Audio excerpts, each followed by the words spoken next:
Good morning.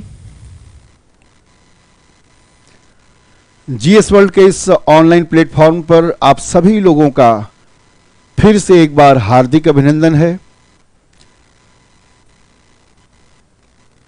जैसा कि पूर्व सूचना के तहत हम लोग आज यहां पीजीटी के लिए समाज शास्त्र का या समाज शास्त्र की जो नियमित कक्षा है उसके लिए हम लोग यहां जमा हुए हैं। पीजीटी में समाज शास्त्र विषय का जो पाठ्यक्रम है उससे संबंधित हम लोग आज से अपनी रेगुलर कक्षाएं प्रारंभ कर रहे हैं। कक्षा को औपचारिक रूप से प्रारंभ करने से पहले मैं दो तीन बातें आपके साथ साझा करना चाहता हूं, और वो जो बातें होंगी वो हमारे पाठ्यक्रम की तैयारी से संबंधित होगी। वैसे प्रैक्टिस सेशन में मैंने आपसे अपने कुछ विचार साझा किए थे और बताया था कि हम लोग पीजीटी समाज शास्त्र की जब औपचारिक तरीके से तैयारी शुरू करेंगे तो हम लोग किन चरणों का उपयोग करते हुए हम अपनी पढ़ाई को आगे बढ़ाएंगे, इस संबंध में मैंने छोटी चर्चा की थी आपसे। लेकिन आज विषय को, पाठ्यक्रम को प्रारंभ करने से पहले मैं फिर से एक बार बताना चाहूंगा कि हम सब लोग जब समाज शास्त्र विषय की तैयारी शुरू करेंगे तो ये जो बैच है वो विशुद्ध रूप से, ध्यान रखिएगा, आज कक्षा के प्रारंभ में शुरुआती दौर में ही मैं ये बात आपको बता रहा हूं और इस बात को गांठ बांध लिया जाए कि हमारा जो पाठ्यक्रम है वो पीजीटी का है, लेकिन हम इसी प्लेटफॉर्म से आने वाले समय में नेट और जेआरएफ के लिए भी बिल्कुल एक स्वतंत्र अलग बैच लेकर आ रहे हैं। ये जो हमारा बैच है वो विशुद्ध रूप से पीजीटी की परीक्षा को ध्यान में रख करके प्रारंभ किया गया है, और इसमें हम लोग पीजीटी का जो पाठ्यक्रम है, और आप में से अधिकांश लोगों को पता है कि जो पीजीटी का पाठ्यक्रम है वो बड़ा क्या है, सरल और संक्षिप्त किस्म का है। अगर हम नेट जेआरएफ या पीसीएस या आईएएस की तुलना में हम अगर पीजीटी के पाठ्यक्रम को देखें तो बहुत संक्षिप्त है समाज शास्त्र का पाठ्यक्रम। नंबर दूसरा, जो पूछे जाने वाले प्रश्नों की प्रकृति है, जो उसका स्वरूप है, वो भी बड़ा सरल और सतही किस्म का है। स्वाभाविक है कि हम अपनी पढ़ाई को भी यहां उसी स्तर पर रखेंगे ताकि सभी टॉपिक से रिलेटेड जितने भी विषय बंधु है सबका हम लोग अध्ययन कर लें, पूरे व्यवस्थित रूप से और सारगर्भिक अध्ययन करें, ताकि उसकी एक एक अवधारणा हम अपने दिल दिमाग में बैठा लें, और फिर उस टॉपिक से रिलेटेड जो बहुविकल्पीय प्रश्न है, ऑब्जेक्टिव प्रश्न है, हम उनका उत्तर भी साथ साथ करते चलेंगे। यानी हम लोग जैसे जैसे टॉपिक पढ़ेंगे और रोज के रोज उस टॉपिक से रिलेटेड जो ऑब्जेक्टिव प्रश्नोत्तर है उसको भी हम करते चलेंगे। यानी हमारी तैयारी का चरण क्या होगा, हम जब किसी भी टॉपिक को उठाएंगे तो उस टॉपिक के या उस टॉपिक से संबंधित जो भी विषय बंधु है या जो भी विषय वस्तु है, हम उसको एक एक करके आपके साथ साझा करेंगे, हम उसको समझाने और बताने का प्रयास करेंगे, उसकी अंतर वस्तु को बताने का प्रयास करेंगे, और उससे संबंधित जो भी अध्ययन सामग्री है वो पीपीटी के माध्यम से यहां दिया हुआ है, और उसी पीपीटी के अंत में हम लोग आवश्यक जितने भी प्रश्नोत्तर हैं उसको भी हम लोग कर लेंगे। जिससे क्या होगा, टॉपिक दर टॉपिक हमारी तैयारी पूरी हो जाएगी। तो मैं पढ़ाई को औपचारिक रूप से प्रारंभ करने से पहले ही आपसे ये चर्चा करना चाह रहा था, और आप देखेंगे कि हम लोग बारी बारी से, जैसे कि हम लोगों ने सबसे पहले क्या किया है, हम लोगों ने सबसे पहले इसके पाठ्यक्रम को आपके सामने पीपीटी के माध्यम से रखा है। अब अगर आप लोगों ने समाज शास्त्र का पाठ्यक्रम देखा होगा तो वो समग्र रूप से एक पन्ने में प्रस्तुत किया गया है, लेकिन हमने क्या किया, उसको अध्ययन की सुविधा के लिए, ध्यान से सुनिएगा, हमने उसको अध्ययन की सुविधा के लिए अलग अलग इकाइयों में बांट दिया है, ताकि हम लोग अलग अलग इकाई के आधार पर उसका अध्ययन कर लेंगे। तो हमने बारी बारी से, है ना, इकाई 1, इकाई 2 ऐसा करके हम लोगों ने क्या है भाई, इसका उल्लेख किया है। तो इकाई दर इकाई जो है हम लोग इसको, है ना, पढ़ते चलेंगे। इसके बाद देखिएगा, पूरी इकाई समाप्त करने के बाद देखिएगा कि हम लोग इस तरह से समाज शास्त्र की जो मौलिक अवधारणा है उससे संबंधित जो विषय वस्तु हम लोग पढ़ना प्रारंभ करेंगे, उसको भी पीपीटी के माध्यम से यहां हम लोगों ने प्रस्तुत किया है। और आप देखेंगे कि वो बिल्कुल इस तरह से आपके सामने टॉपिक दर टॉपिक आते चला जाएगा और हम लोग इसकी तैयारी करेंगे। लेकिन देखिएगा, मैं आपको बताना चाहता हूं कि अंत में आप देखिएगा कि जब टॉपिक समाप्त होगा तो अंत में हम लोग फिर इस तरह का बहुविकल्पीय प्रश्न भी करते चले जाएंगे, है ना। और इस टॉपिक से रिलेटेड जितने भी प्रश्न हैं वो हम लोग, है ना, इस तरीके से करते चले जाएंगे। ढेर सारे प्रश्न हैं जो इसी टॉपिक यानी समाज शास्त्र की जो पहली इकाई है और उस पहली इकाई का जो पहला टॉपिक है उससे रिलेटेड है। इसमें ढेर सारे वैसे प्रश्न आएंगे जो विगत वर्षों में आ चुके हैं, और बहुत सारे प्रश्न ऐसे भी हमने क्या इसमें शामिल किए हैं जिसको भविष्य में या आने वाली परीक्षाओं में आने की पूरी संभावना है। तो जब हम लोग किसी टॉपिक को पढ़ करके उससे संबंधित निकलने वाले सारे प्रश्नों का उत्तर कर लेंगे, तो आप खुद सोचिए, फिर कहीं से प्रश्न छूटने की कोई संभावना होगी? बिल्कुल नहीं। और जब इस आत्मविश्वास के साथ हम लोग पूरे पाठ्यक्रम को समग्रता के साथ जब तैयारी करके पूरा कर लेंगे, तो परीक्षा के पहले ही मेरा आत्मबल, मेरा आत्मविश्वास, है ना, अपने चरम पर होगा और हमारी सफलता सुनिश्चित होगी। यानी संस्थान के द्वारा जो प्रस्तुत पाठ्यक्रम है हमारा पीजीटी समाजशास्त्र का, उस पाठ्यक्रम को हम एक एक इकाई के एक एक बिंदु के साथ पढ़ करके, है ना, उसके सारी अवधारणाओं को पढ़ और समझ लेंगे और उससे निकलने वाले सारे प्रश्नोत्तर कर लेंगे, तो आप पूरे पाठ्यक्रम को समग्रता के साथ तैयार कर पाएंगे और फिर कोई भी प्रश्न छूटने की संभावना नहीं होगी। और मैं लगातार पिछली कक्षा में जब प्रैक्टिस सेशन में हम आपसे मिल रहे थे तो मैं उस समय भी बता रहा था कि हमारा टारगेट क्या है भाई, 125 प्रश्न में हम 115 प्लस नंबर लाएंगे तो हमारी सफलता सुनिश्चित हो जाएगी। हालांकि 105-7 में भी सिलेक्शन हो गया है, लेकिन हम अपना टारगेट रखेंगे कि आउट ऑफ 125 हम 115 मार्क्स का करेंगे तो हम पूरा प्रश्न।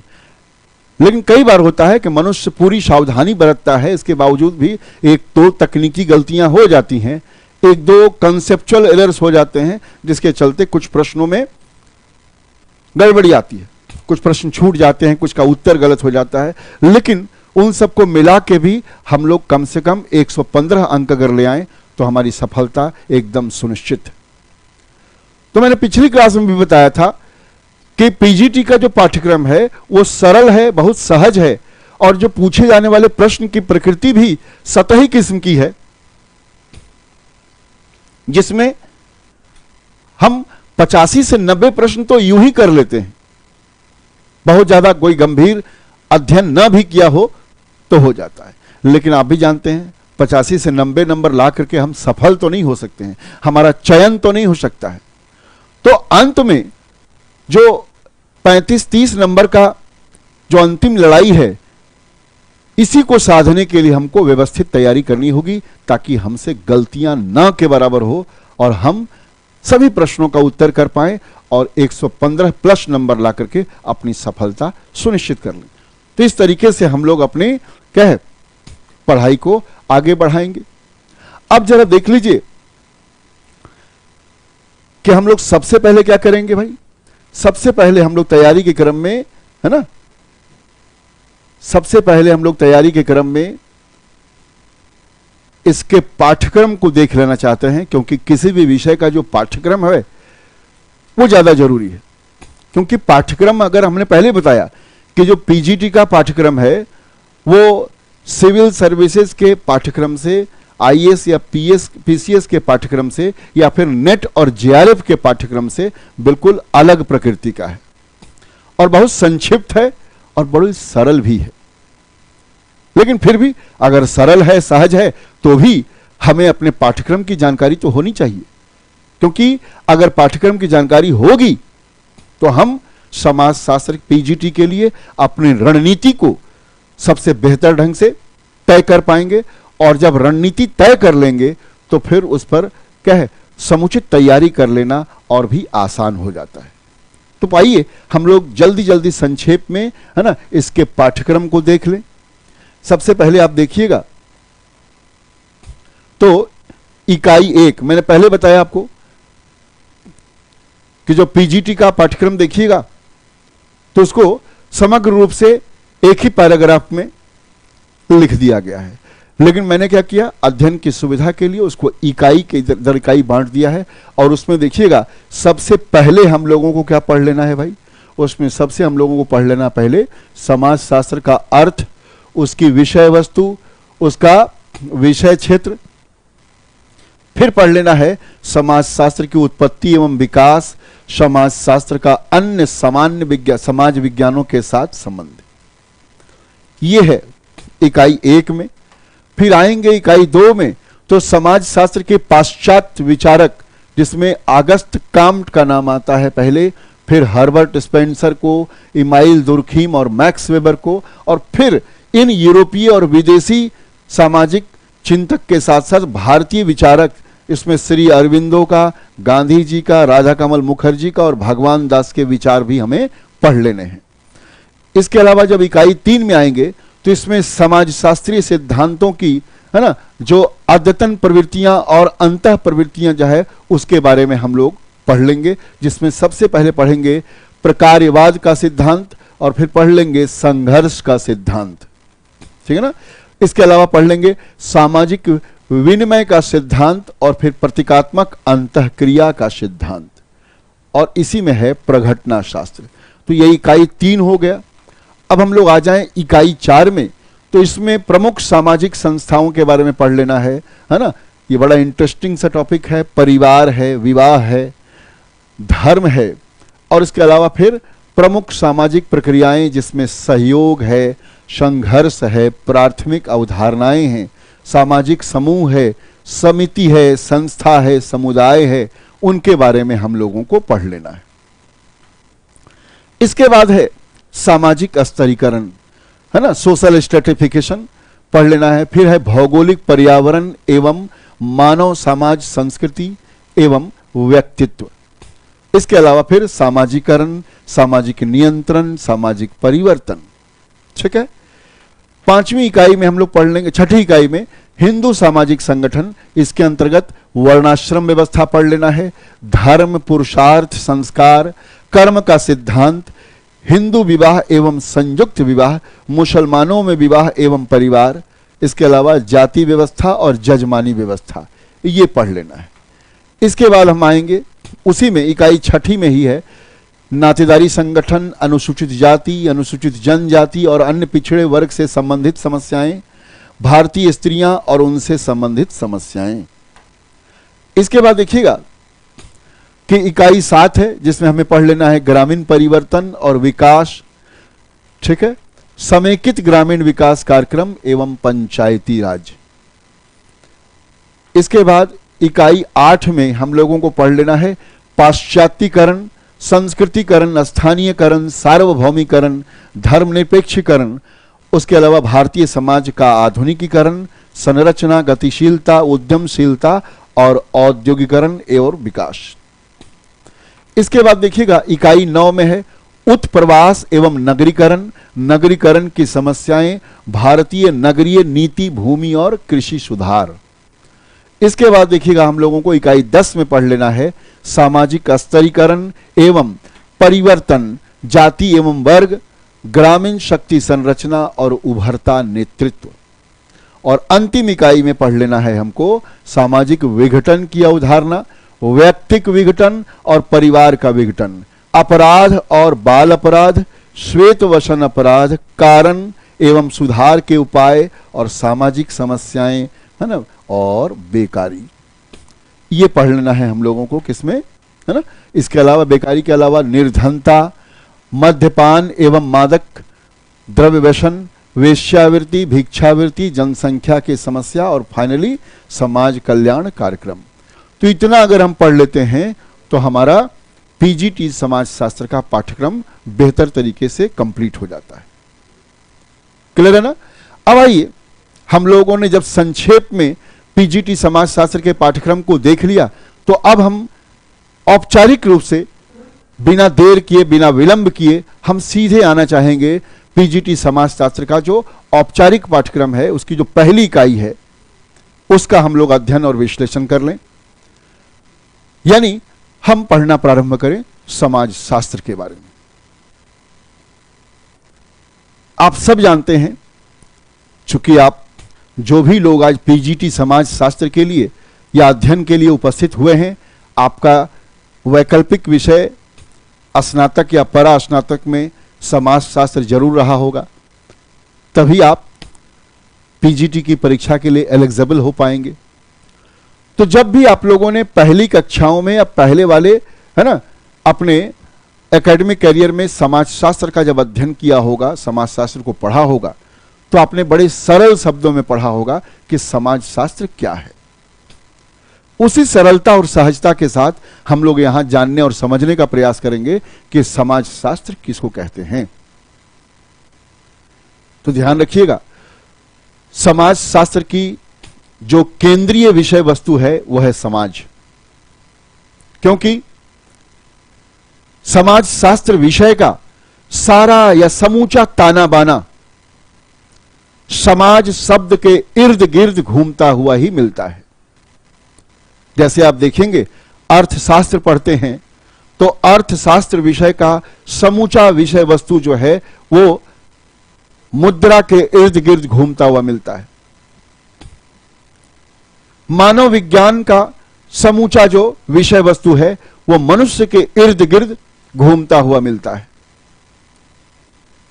राजनीतिक विज्ञान का समूचा जो विषय वस्तु है वो राजनीति के इर्द गिर्द क्या है, घूमता हुआ मिलता है।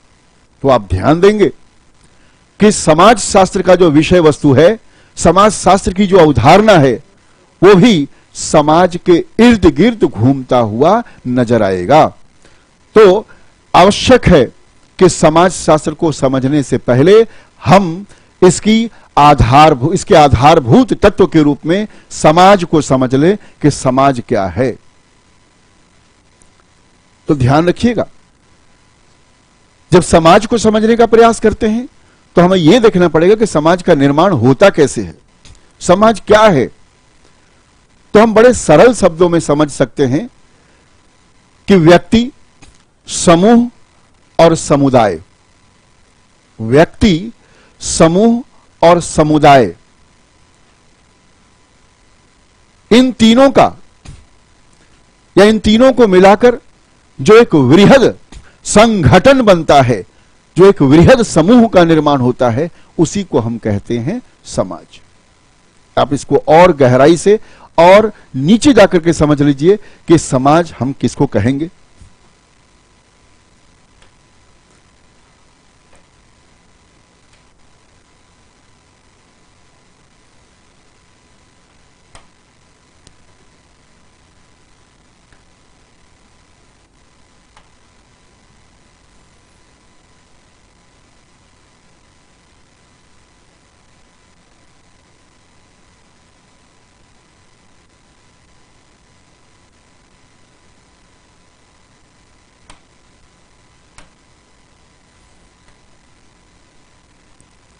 इसको अब करो।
तो आप कहेंगे कि व्यक्ति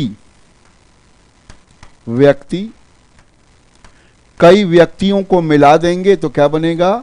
समूह। और जब कई समूह को मिला देंगे तो क्या बनेगा भाई? ये समुदाय। याद रखिएगा, हम और आप क्या हैं? समाज का अभिन्न अंग है। हम और आप व्यक्ति हैं। हम और आप समाज की एक इकाई हैं, और हमारी जैसी इकाइयों को मिलाकर ही क्या बनता है? समूह बनता है। उदाहरण स्वरूप देखिएगा कि परिवार भी एक समूह है। परिवार भी एक समूह है। अगर हमारा वृहद परिवार है, संयुक्त परिवार है, तो इसमें क्या है? कई सदस्य होंगे। तो वहां पर संयुक्त परिवार के कई सदस्यों का जमावड़ा हो गया। तो याद रखिएगा, समाज की सबसे आधारभूत इकाई कौन है? तो व्यक्ति। व्यक्तियों को मिलाकर ही क्या बनता है? समूह। और समूह को मिलाकर क्या बनता है? समुदाय। क्लियर है ना? व्यक्ति को मिलाकर क्या बनेगा? समूह। समूह किसको कहते हैं? तो कहिएगा कि व्यक्तियों का वैसा संगठन या व्यक्तियों का वैसा जमावड़ा, व्यक्तियों का वैसा क्या है? एकत्रित संगठन जो किसी खास उद्देश्य के लिए जमा होते हैं या किसी खास उद्देश्य के लिए आपस में मिलते जुड़ते हैं, वो क्या कहलाएगा? समूह। समूह स्थायी प्रकृति का भी हो सकता है, समूह अस्थायी प्रकृति का भी हो सकता है। जैसे हमारा परिवार, संयुक्त परिवार, वो अस्थायी प्रकृति का समूह है। लेकिन आप क्रिकेट मैच देखने के लिए गए हैं किसी स्टेडियम में, फिल्म देखने के लिए गए हैं किसी थिएटर में या सिनेमा हॉल में, तो वहां फिल्म देखने के लिए गए हुए लोगों का जो दर्शकों का समूह होगा, वो भी एक समूह है, क्योंकि उनका उद्देश्य समान है, सिनेमा देखना। स्टेडियम में क्रिकेट मैच देखने के लिए जो लोग गए हैं, उनका भी उद्देश्य समान है। क्या? क्रिकेट मैच देखना। तो आप देखिएगा, समान उद्देश्य के लिए जब लोग एकत्र होते हैं तो वैसे एकत्रित संगठन को हम क्या कहते हैं भाई? समूह कहते हैं। लेकिन याद रखिएगा, सिनेमा देखने गए हुए लोग या क्रिकेट मैच देखने हुए गए हुए लोग वो अस्थायी समूह का हिस्सा होंगे, क्योंकि सिनेमा खत्म, सब अपने अपने घरों को चले गए, क्रिकेट मैच खत्म, सब अपने अपने घरों को चले गए। तो वो अस्थायी समूह है। लेकिन हमारा परिवार एक अस्थायी समूह है। ठीक है ना? अब ऐसे ऐसे कई समूह को मिला दीजिए तो क्या बन जाएगा? ऐसे ऐसे कई समूह को मिला दीजिए तो समुदाय बन जाएगा। आप भी जानते हैं, समुदाय जो है दरअसल क्या है? एक लैटिन भाषा का शब्द है, कम्युनिस्ट। उसी कम्युनिस्ट से अंग्रेजी की शब्दावली बनी कम्युनिटी, और जिसका हिंदी रूपांतरण है समुदाय। तो जो लैटिन भाषा का शब्द है कम्युनिस्ट, दो शब्दों से मिलकर बना है, कम जोड़ म्यूनिस। और इन दोनों शब्दों का जो संयुक्त अर्थ है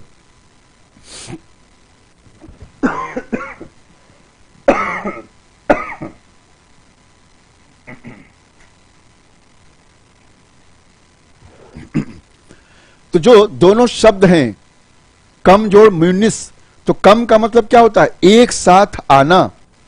और म्यूनिस का अर्थ क्या होता है? सहयोग करना, यानी आपस में मिलकर के एक दूसरे का सहयोग करना, यह कहलाता है क्या? समुदाय। लेकिन बाद में जब समुदाय का अध्ययन हुआ तो उसमें कुछ और भी विशेषताओं को शामिल किया गया। जैसे समुदाय का अपना एक भौगोलिक क्षेत्र होना चाहिए, यानी समुदाय के पास अपना एक विशिष्ट भौगोलिक क्षेत्र होना चाहिए। समुदाय में रहने वाले जन समूह होने चाहिए। बिना व्यक्ति, बिना समूह के क्या है? समुदाय तो बन नहीं सकता, हम उसकी कल्पना नहीं कर सकते। और तीसरा, समुदाय की अपनी भाषा होगी, जिसके माध्यम से वो विचारों का, भावनाओं का, सूचनाओं का आदान प्रदान करेंगे। और वहां रहने वाले लोगों के बीच हम की भावना होगी, फीलिंग ऑफ वी।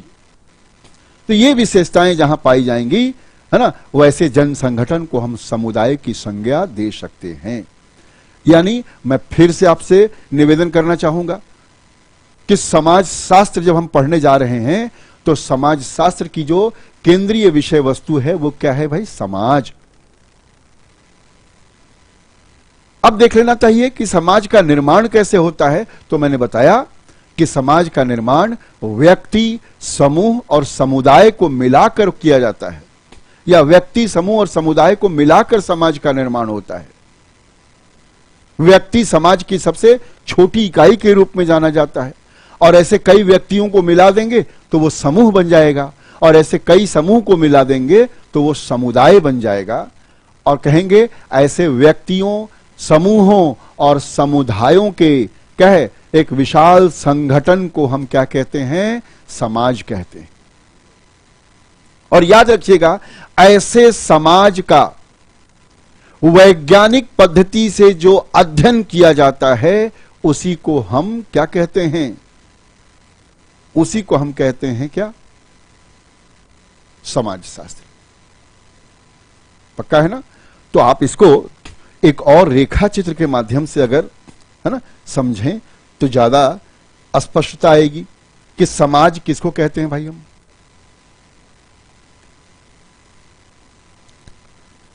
समाज हम किसको कहते हैं? तो आप देखिएगा, हम अलग अलग रंगों का प्रयोग करके बताने का प्रयास करेंगे कि पर्सन यानी व्यक्ति है ना, समाज में अलग अलग जगह पर व्यक्तियों का अस्तित्व मिलेगा हमको। लेकिन फिर क्या है, उसके अलावा समाज में समूह भी होगा, समूह, ठीक है ना, ये ग्रुप भी होगा ना, ठीक है ना। इसके अलावा आप देखेंगे कि इसमें कम्युनिटी भी होगा, समुदाय भी होगा, मैंने बताया आपको। यानी आप अगर इसको समग्र रूप से समझने का प्रयास करें तो हमने अंग्रेजी के लेटर से है ना, व्यक्ति को पी यानी पर्सन के हिसाब से, समूह को जी और क्या समुदाय को सी यानी कम्युनिटी के आधार पर हमने लिख करके प्रस्तुत किया है कि एक समाज जो है वो कैसे बनता है। तो व्यक्ति, समूह और समुदाय के एक विशाल संगठन को हम क्या कहते हैं? समाज कहते हैं। यानी अगर बहुत सरल भाषा में अपने घर के छोटे बच्चों को भी समझाना है तो हम कह सकते हैं कि व्यक्ति, समूह और समुदाय के जमावड़े को ही हम क्या कहेंगे? समाज। और याद रखिएगा, इसी समाज का हम अगर वैज्ञानिक पद्धति से अध्ययन करते हैं तो उस विषय को हम क्या कहते हैं? समाज शास्त्र। आप इसको और भी कई तरीके से व्यक्त कर सकते हैं। आप कह सकते हैं व्यक्ति, समूह और समुदाय के, आप कह सकते हैं व्यक्ति, समूह और समुदाय के बीच। यानी आप देखेंगे समाज में क्या है? व्यक्ति भी है, समूह भी है और समुदाय भी है। तो व्यक्ति, समूह और समुदाय के जो लोग हैं उनके बीच होने वाली जो परस्पर अंतःक्रिया, उनके आपसी व्यवहार, उनके आपसी संबंध, इन्हीं सब का अध्ययन करने वाला विषय है कौन? समाज शास्त्र। पक्का है ना? क्या बताया हमने आपको कि व्यक्ति, समूह और समुदाय को मिलाकर के क्या बनेगा? समाज। और इसी समाज का अध्ययन करने वाला जो विषय है वो कहलाता है समाज शास्त्र। दरअसल समाज शास्त्र इसी समाज में रहने वाले व्यक्ति, समूह और समुदाय के लोगों के बीच के आपसी संबंधों का अध्ययन करता है। इसी समाज में रहने वाले लोगों के बीच उनके आपसी व्यवहारों का अध्ययन करता है। इसी समाज में रहने वाले विभिन्न व्यक्ति, समूह और समुदाय के लोगों के बीच की जो अंतःक्रिया है, इंटरेक्शन, उसका अध्ययन करने वाला विषय है। कहा जाता है कि समाज शास्त्र समाज में रहने वाले लोगों के व्यवहारों का वैज्ञानिक अध्ययन करता है। समाज में घट रही घटनाओं के, समाज में घट रही गतिविधियों का वैज्ञानिक पद्धति से अध्ययन करने वाला विषय है। समाज में रहने वाले लोग जो हैं, उनके व्यवहार हैं, उनकी जो अंतःक्रिया है, उनके बीच होने वाली अंतःक्रिया, उसका वैज्ञानिक पद्धति से अध्ययन करने वाला विषय है कौन? समाजशास्त्र।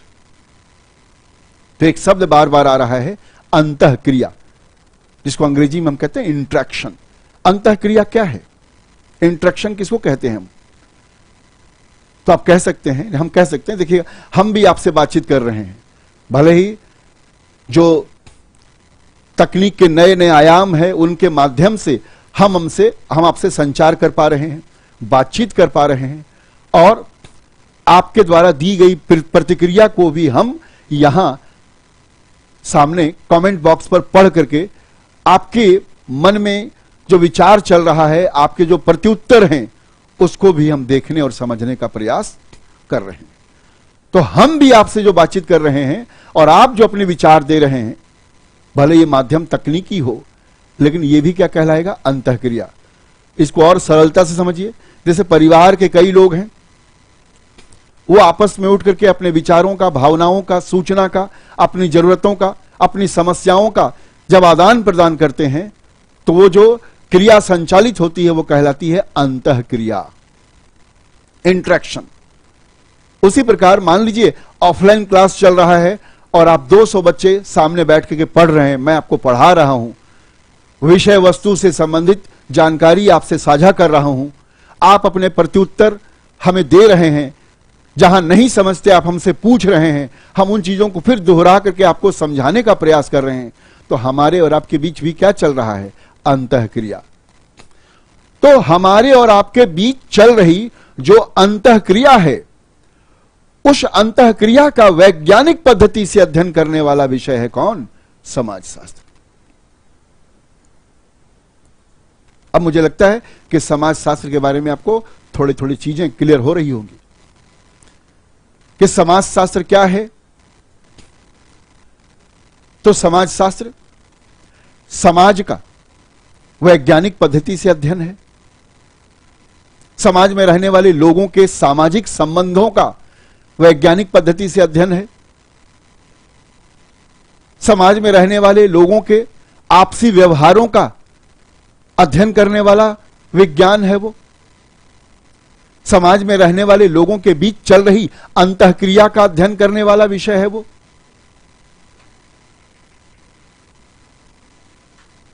समाज में जो घटनाएं घट रही हैं, समाज में जो परिवर्तन हो रहे हैं, उनका विश्लेषण और व्याख्या करने वाला विषय है समाजशास्त्र।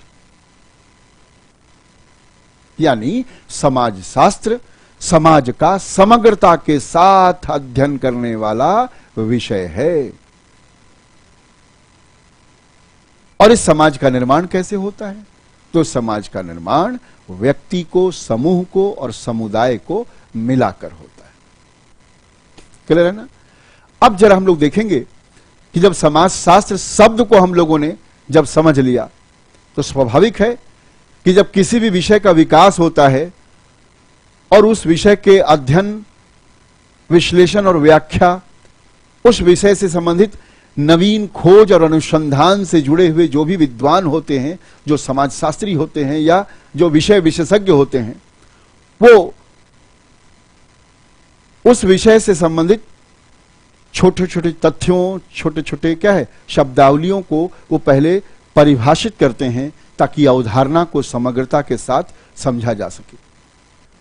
ठीक उसी प्रकार हम देखेंगे कि जब समाजशास्त्र को हम पढ़ने के लिए आगे अग्रसर हो रहे हैं, तो समाजशास्त्र जो विषय है, इसको भी परिभाषित करने का प्रयास अलग अलग विद्वानों, समाजशास्त्रियों और दार्शनिकों ने किया है। और जैसा आपके पीजीटी की परीक्षा का जो पैटर्न है, उसमें आपने देखा होगा बहुत सारे ऐसे प्रश्न हैं जो सीधे सीधे समाजशास्त्र की परिभाषा के संदर्भ में किस विद्वान ने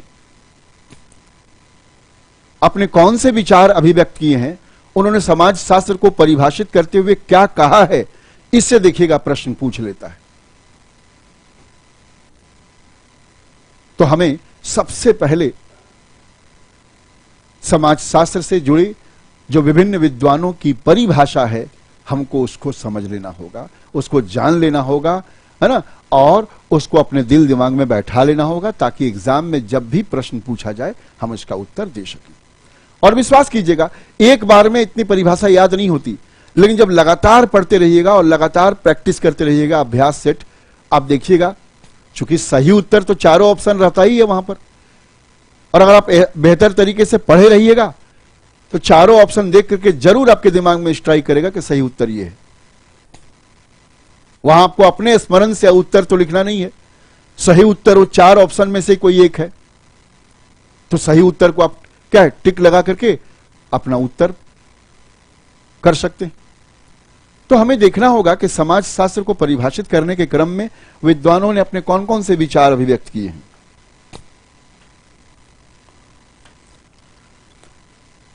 देखिएगा, जब समाज शास्त्र की परिभाषा करने की बात करते हैं तो सबसे पहले देखेंगे कि समाज शास्त्र की जो परिभाषा है वो समाज के अध्ययन के रूप में,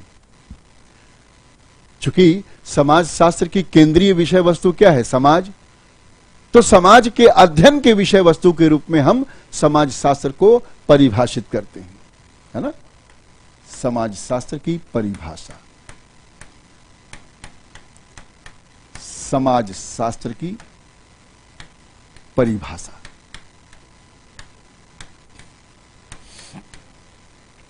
तो समाज शास्त्र की परिभाषा कैसे करेंगे भाई? पहले समाज के अध्ययन के रूप में पहले जो परिभाषाएं निकल के आएंगी हम उनका उल्लेख करेंगे। दूसरा, समाज में रहने वाले लोगों के सामाजिक संबंधों के अध्ययन के रूप में हम समाज शास्त्र की परिभाषा कर लेंगे। फिर हम सामाजिक समूहों के अध्ययन के रूप में समाज शास्त्र की परिभाषा कर लेंगे। और अंत में हम लोग सामाजिक अंतःक्रियाओं के अध्ययन के रूप में समाज शास्त्र की परिभाषा कर लेंगे।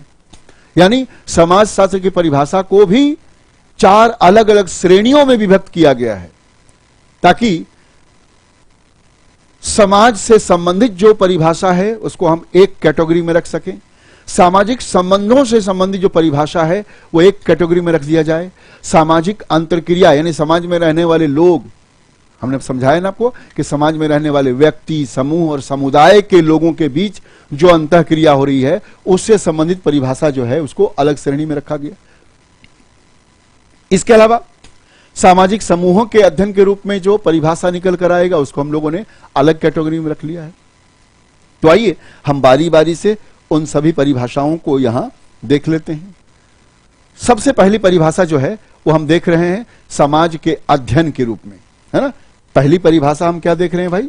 समाज के अध्ययन के रूप में।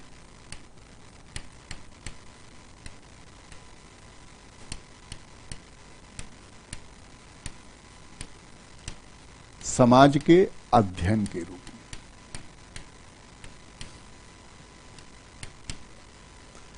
तो पहली परिभाषा क्या है? पहली परिभाषा जो है वो गिडिंग्स महोदय की है। उनके अनुसार देखिएगा, बड़ा सरल सा परिभाषा दिया उन्होंने कि समाज शास्त्र जो है वो समग्र रूप में समाज का प्रणालीबद्ध वर्णन और व्याख्या है। गिडिंग्स महोदय ने क्या कहा कि समाज शास्त्र क्या है भाई? तो समाज शास्त्र जो है वो समग्र रूप से समाज का प्रणालीबद्ध वर्णन और व्याख्या है। दूसरी परिभाषा दी गिन्सबर्ग महोदय ने। गिन्सबर्ग महोदय लिखते हैं कि समाज शास्त्र मनुष्य की अंतःक्रियाओं, अंतः संबंधों और उसकी दशाओं और परिणामों का विज्ञान है। गिन्सबर्ग महोदय ने क्या कहा कि भाई समाज शास्त्र मनुष्य की अंतःक्रियाओं, अंतर संबंधों, उसकी दशाओं और परिणामों का विज्ञान है। अब देखिएगा, जो क्वेश्चन पूछा जाता है वो यहीं से उठा सकता है क्वेश्चन। वो सीधे एक स्टेटमेंट दे देंगे कि समाज शास्त्र, है ना, यहां से समाज शास्त्र मनुष्य की अंतःक्रियाओं, अंतः संबंधों, उसकी दशाओं और परिणामों का विज्ञान है। उपरोक्त परिभाषा निम्नलिखित में से किस समाजशास्त्री के द्वारा प्रस्तुत की गई? और 4 ऑप्शन दे देगा। McKim Marriott, Ginsberg, Giddings, Max Weber, Emile Durkheim, कुछ भी दे देंगे वो ऑप्शन के रूप में। तो आपका सही उत्तर क्या होगा भाई? सही उत्तर होगा गिन्सबर्ग महोदय।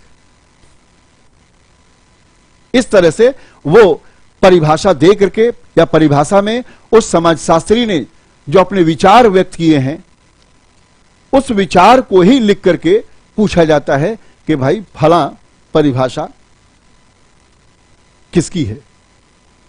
या फिर पूछा जा सकता है कि फला परिभाषा या फला स्टेटमेंट जो है वो किस पुस्तक में उद्धृत है, या इसका उल्लेख किस पुस्तक में किया गया है।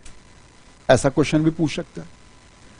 अब देखिएगा और भी परिभाषा है। अब दूसरा जो परिभाषा है वो सामाजिक संबंधों के अध्ययन के रूप में है, और ये परिभाषा जो है मैकाइवर और पेज महोदय के द्वारा दिया गया। उनका कहना है कि समाज जो है सामाजिक संबंधों का एक जाल है। क्या बताया उन्होंने? उन्होंने कहा कि समाज जो है सामाजिक संबंधों का एक जाल है। बिल्कुल सही है। थोड़ी देर पहले हमने भी बताया आपको कि समाज जो है एक व्यक्ति, समूह और समुदाय के क्या है, या एक व्यक्ति, समूह और समुदाय के सदस्यों के बीच का क्या है, एक वृहद संगठन है, या व्यक्ति, समूह और समुदाय में रहने वाले लोगों के व्यवहार का एक संजाल है। यही बात किसने कहा भाई? कि मैकाइवर और पेज महोदय कहते हैं कि समाज जो है वो सामाजिक संबंधों का एक जाल है, और समाज शास्त्र उन्हीं अमूर्त सामाजिक संबंधों का अध्ययन है। और आगे उन्होंने कहा कि समाज मात्र सामाजिक संबंधी ही है ना। उन्होंने आगे कहा कि मात्र सामाजिक संबंध ही समाज शास्त्र की विषय वस्तु है। अब आपने देखा होगा पिछले कई वर्षों में, 2016 में, यहां तक कि 2018 में, 19 में जो परीक्षा हुई है उसमें भी ये क्वेश्चन आया हुआ है कि भाई सामाजिक संबंध ही समाज शास्त्र की विषय वस्तु है। आप क्वेश्चन बैंक उठाकर देखिएगा। हम लोगों ने पिछले बार, यानी पिछले 2 दिनों में जो हम लोगों ने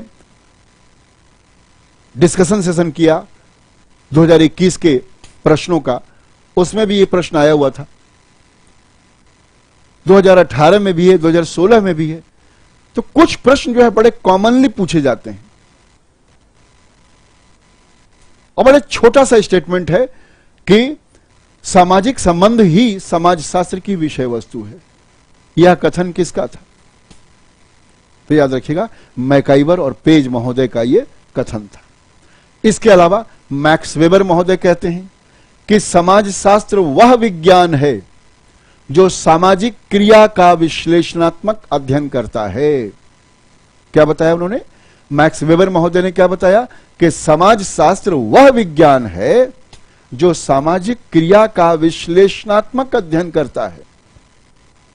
जो सामाजिक क्रिया का विश्लेषणात्मक अध्ययन करता है, यह समाज शास्त्र है। यह किसके अनुसार है भाई? मैक्स वेबर महोदय के अनुसार। तो यहां क्या है, परिभाषा को समझ के आपको याद रख लेना है। इसमें समझने वाली कोई बात नहीं है। दरअसल आप भी मान लीजिए एक समाजशास्त्री हैं, और आप जब समाज शास्त्र को भली भांति समझ जाते हैं और आपके दिल दिमाग में जब यह बात उतर जाती है कि समाज शास्त्र क्या है, तो हो सकता है कि समाज शास्त्र को आप भी अपने स्तर से परिभाषित कर पाएं। यह कोई जटिल काम नहीं रह जाता है। तो समाज शास्त्र को जब आपने अपने शब्दों में परिभाषित कर दिया, तो यह आपका समाज शास्त्र के प्रति अपना विचार है। तो बस उसी विचार को याद रख लेना है। तो यहां भी अलग अलग समाजशास्त्रियों के द्वारा जो समाज शास्त्र से संबंधित जो परिभाषा दिया गया है, उन परिभाषाओं को आपको याद रख लेना है, ताकि एग्जाम में जब पूछे तो देखिएगा क्या है, आपसे क्वेश्चन आपका एक भी गलत ना हो।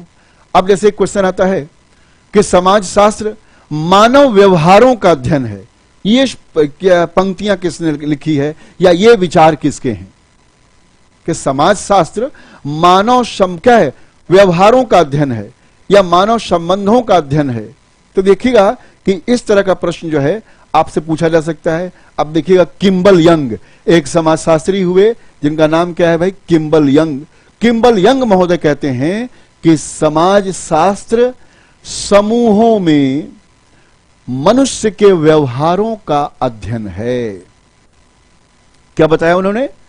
उन्होंने बताया कि समाज शास्त्र जो है वो समूहों में मनुष्य के व्यवहार का अध्ययन है। पक्का है ना? इसके बाद फिर चले हम लोग आगे। क्यूबर महोदय के अनुसार समाज शास्त्र को मानव संबंधों के वैज्ञानिक ज्ञान की शाखा के रूप में परिभाषित किया गया। क्यूबर महोदय क्या कहते हैं कि मानव जो संबंध है उसके वैज्ञानिक ज्ञान की शाखा है कौन? समाज शास्त्र। यानी अगर समग्र रूप से आप क्यूबर महोदय की परिभाषा को है ना सुने तो क्या है भाई कि समाज शास्त्र को मानव संबंधों के वैज्ञानिक ज्ञान की शाखा के रूप में परिभाषित किया जा सकता है। यहां भी प्रश्न वैसे ही पूछेगा, स्टेटमेंट पूछ देगा और आपसे पूछेगा कि उपरोक्त परिभाषा किसकी है। अगला आपसे क्वेश्चन पूछ सकता है कि भाई ये परिभाषा आर्नोल्ड महोदय का है कि उन्होंने कहा कि समाज शास्त्र जो है वो मानवीय संबंधों का विज्ञान है। बड़ी सरल लेकिन बड़ी गूढ़ परिभाषा है। किसकी भाई? तो आर्नोल्ड महोदय की। उन्होंने क्या कहा कि समाज शास्त्र जो है ना, समाज शास्त्र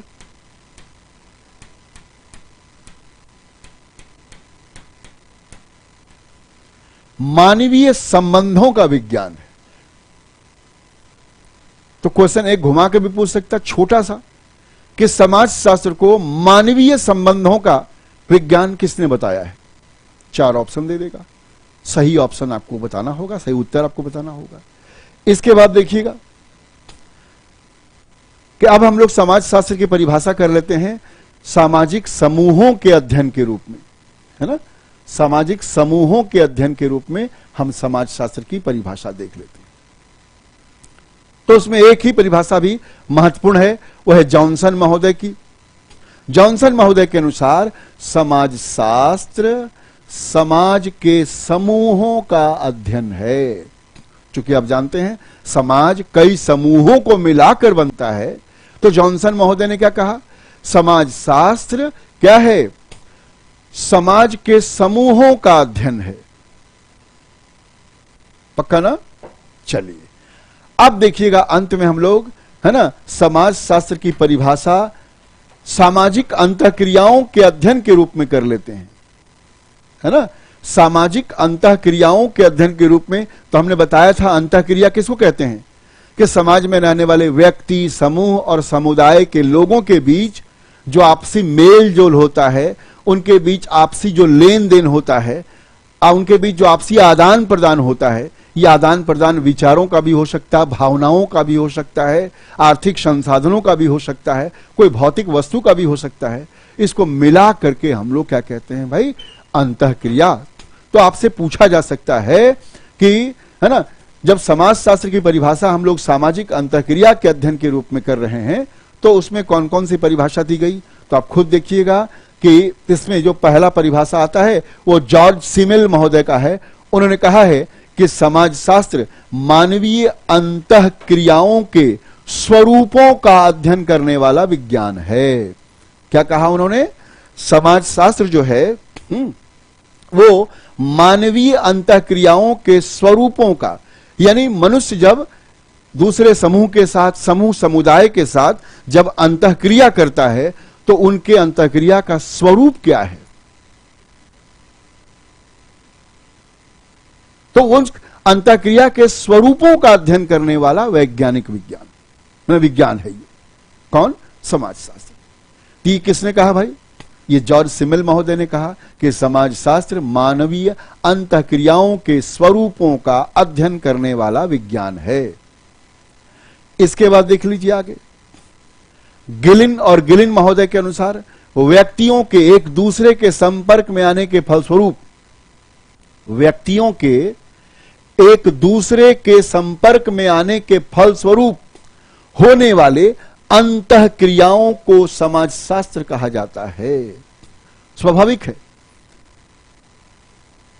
कि जब समाज में कुछ व्यक्ति, कुछ समूह एक दूसरे के नजदीक आते हैं और आप देखिएगा एक दूसरे के संपर्क में आने के कारण उनके बीच जो अंतःक्रिया पनपती है, एक दूसरे के संपर्क में आने के कारण उनके बीच जो अंतःक्रिया उपजती है ना, उसी को हम कहते हैं क्या भाई? समाज शास्त्र। इसके अलावा जिन्सबर्ग महोदय का एक परिभाषा इस संबंध में भी है कि व्यापक अर्थ में समाज शास्त्र मानवीय अंतःक्रियाओं और अंतर संबंधों, उनकी दशाओं और परिणामों का अध्ययन है, ये जिन्सबर्ग महोदय ने कहा। अब देखिएगा आगे हम लोग देख लेते हैं कि मैक्स वेबर महोदय ने क्या कहा कि समाज शास्त्र वह विज्ञान है जो सामाजिक क्रियाओं का विश्लेषण बोध कराने का प्रयत्न करता है। लेकिन इसके अलावा कुछ परिभाषा जो है स्वतंत्र रूप से और भी दूसरे विद्वानों के द्वारा दिया गया। चूंकि पीजीटी में हमें उन सभी संभावनाओं को एकत्र कर लेना है जहां से प्रश्न पूछा जा सकता है, तो हम कुछ भी चीज छोड़ेंगे नहीं। इसलिए स्वतंत्र रूप से दूसरे विद्वानों के द्वारा समाज शास्त्र के संदर्भ में जो परिभाषा दी गई, हम उसको भी यहां पर क्या है एकत्र कर लेते हैं।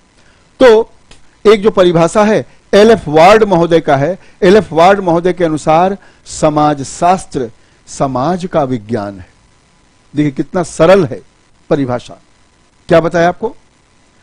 किस एल.एफ. वार्ड महोदय के अनुसार समाज शास्त्र जो है वो क्या है ना? समाज का विज्ञान है।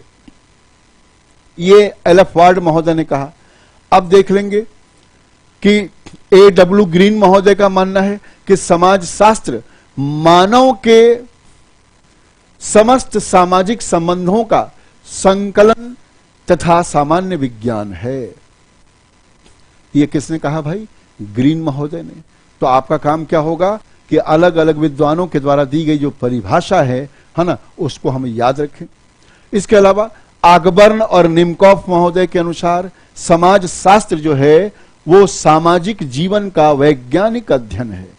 देखिएगा ये भी कितना प्रभावशाली और टू द पॉइंट परिभाषा है कि आगबर्न और निमकॉफ महोदय है ना ने जब समाज शास्त्र को परिभाषित करने का प्रयास किया तो अपनी परिभाषा में उन्होंने क्या बताया कि समाज शास्त्र सामाजिक जीवन का वैज्ञानिक अध्ययन है ना।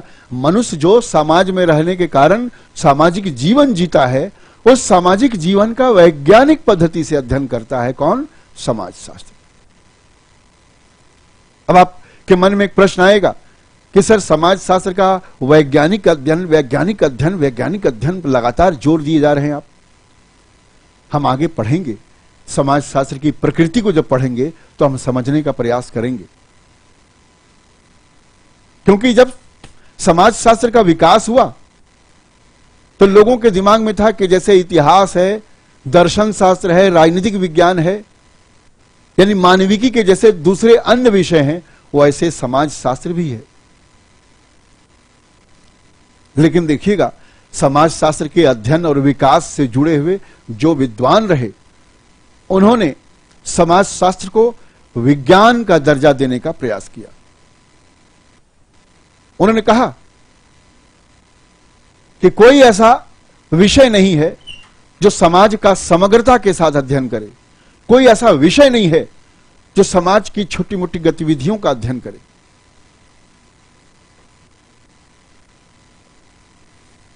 समाज शास्त्र व्यक्ति, समूह, समुदाय और उनका आपस में एक दूसरे के साथ होने वाला अंतःक्रिया, उनका व्यवहार, उनका मूल्य, उनका विश्वास, उनकी प्रसन्नता, उनकी निराशा, उनकी हताशा, जय पराजय, इन सभी परिस्थितियों का अध्ययन, विश्लेषण और मूल्यांकन करने वाला विषय है कौन? समाज शास्त्र। और जब समाज शास्त्र इन सभी तथ्यों का अध्ययन, विश्लेषण और मूल्यांकन करता है तो यह वैज्ञानिक पद्धति से कार्य कारण संबंधों को जोड़ करके तार्किक रूप से किसी निष्कर्ष पर पहुंचता है। इसलिए समाजशास्त्र को विज्ञान का दर्जा भी दिया गया।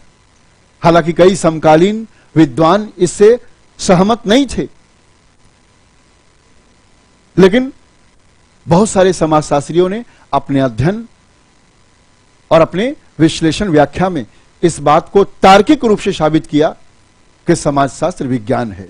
इसको हम लोग आगे अलग अलग बिंदुओं के माध्यम से समझेंगे, आप उसकी चिंता मत कीजिए।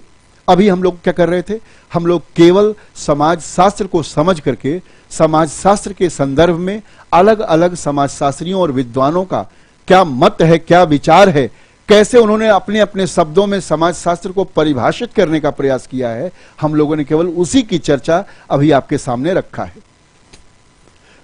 ठीक है ना। इसके अलावा जॉन डब्ल्यू वेनेट, इनके अनुसार समाजशास्त्र जो है वो सामाजिक जीवन के ढांचे और कार्यों का विज्ञान है। ठीक है ना।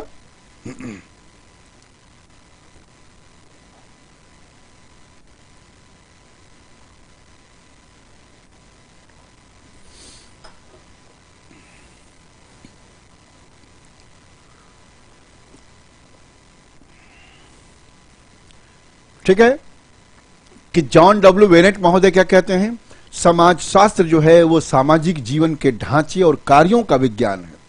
उसी प्रकार A.W. स्मॉल महोदय कहते हैं कि मनुष्य संसर्ग को कैसे प्रभावित करते हैं और उनसे कैसे प्रभावित होते हैं, समाजशास्त्र इसका अध्ययन है। देखिएगा यहां A.W. स्मॉल महोदय ने जो अपनी परिभाषा दी है कि मनुष्य संसर्ग को कैसे प्रभावित करते हैं और उनसे कैसे प्रभावित होते हैं, इसी का अध्ययन करता है कौन, समाजशास्त्र। तो यहां संसर्ग का क्या अभिप्राय है, ध्यान रखिएगा। हम लोग बार बार इसी बात पर चर्चा कर रहे हैं कि समाज व्यक्ति, समूह और समुदाय से मिलकर बनता है। समाज में व्यक्ति, समूह और समुदाय जब उस एक दूसरे के संपर्क में आते हैं और उस संपर्क में आने के कारण उनके बीच जो आपसी व्यवहार पनपता है, इसी को हम कहते हैं क्या भाई, संसर्ग, है ना। तो उस संसर्ग से व्यक्ति कैसे प्रभावित होता है या फिर कैसे उसको प्रभावित करता है। जैसे मान लीजिए आप ही लोग, कई व्यक्ति सुबह उठते ही किसी चाय के दुकान पर पहुंचे और चाय के दुकान पर पहुंचने के बाद किसी विषय पर आप लोगों ने चर्चा किया। हो सकता है चूंकि आप पढ़े लिखे व्यक्ति हैं, आपका विचार दूसरों से ज्यादा समृद्ध है, तो चाय की दुकान पर चाय पी रहे और लोग जब किसी विषय पर चर्चा कर रहे थे तो आपने भी उस विषय पर अपना विचार रखा। चूंकि आपका विचार तार्किक था, प्रभावशाली था, तो चाय पीने वाले बहुत सारे लोग वहां आपके विचार से सहमत हुए। लेकिन आपके विचार के प्रत्युत्तर में लोगों ने भी अपने विचार रखे। हो सकता है उन विचारों से आप भी प्रभावित हुए। तो यहां हम क्या कह सकते हैं कि व्यक्तियों के समूह के आपस में जब संसर्ग में आने के कारण आपके विचार से जब समूह प्रभावित होता है या समूह के विचार से जब आप प्रभावित होते हैं, उसी का अध्ययन करने वाला, है ना, क्या है, यह विषय है समाजशास्त्र। इसके बाद आप देखिएगा कि लास्ट में मैंने कंक्लूड किया है कि उपरोक्त जितनी भी परिभाषाएं हम लोगों ने अब तक पढ़ी, उन सभी परिभाषाओं में विभिन्न समाजशास्त्रियों और विद्वानों के द्वारा दिए गए परिभाषाओं का जब हम विश्लेषण, व्याख्या और मूल्यांकन करते हैं तो हम इस निष्कर्ष पर पहुंचते हैं कि समाजशास्त्र दरअसल समाज में रहने वाले लोगों, उनके आपसी संबंधों, उनके आपसी अंतःक्रियाओं और उनके व्यवहारों का वैज्ञानिक पद्धति से अध्ययन करने वाला विषय है कौन, समाजशास्त्र। तो उम्मीद है कि आप लोग समाजशास्त्र क्या है इसको जरूर समझ पाए होंगे। तो एक बार, है ना, आप जल्दी से, आप जितने भी लोग उपस्थित हैं वहां जल्दी से आप लोग कमेंट कर दीजिए कि आप लोग समझ पाए कि नहीं पाए। अभी तक हम लोगों ने केवल क्या किया है, अभी तक हम लोगों ने केवल समाज शास्त्र जो है ना शब्द है, विषय वस्तु है, हम लोगों ने केवल उसको समझने का प्रयास किया है।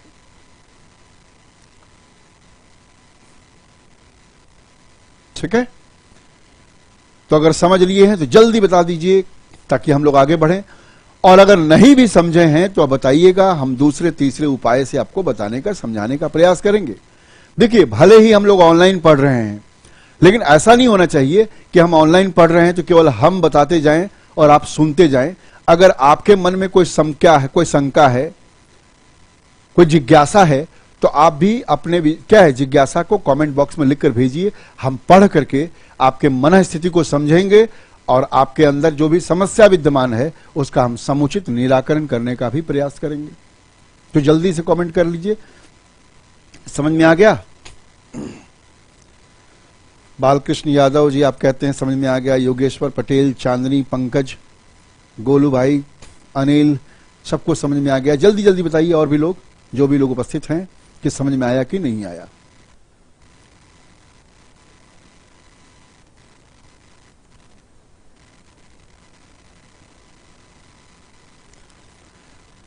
चलिए अब हम लोग आगे बढ़ने जरा कि समाज शास्त्र जो है इसकी उत्पत्ति और इसका विकास कैसे हुआ, चूंकि आपके पाठ्यक्रम का ये हिस्सा है। और देखिएगा, जो अभी हम लोगों ने पढ़ा ना परिभाषा वाला हिस्सा, उससे रिलेटेड कई प्रश्न हैं।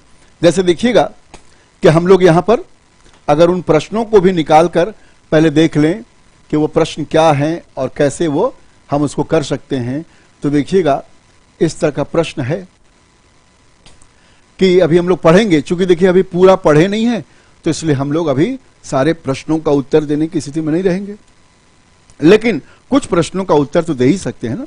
जैसे आप में से अधिकांश लोग जानते होंगे कि निम्नलिखित में से किन्हें समाज शास्त्र का पिता कहा जाता है। तो आप सबको पता होगा कि अगस्त काम्ट महोदय को समाज शास्त्र का पिता कहा जाता है। इसके बाद देखिएगा अगला क्वेश्चन है कि यह किसने कहा, देखिए आ गया ना ये किसने कहा था कि समाज शास्त्र का एक लंबा अतीत रहा है किंतु इसका इतिहास काफी छोटा रहा है। ये कहा है विलिस्टीड महोदय ने। उसी प्रकार देखिएगा कि समाज शास्त्र की उत्पत्ति और विकास को 4 चरणों में किसने विभाजित किया, है ना। तो भाई ये किसने विभाजित किया है, टीवी वाटमोर ने, है ना।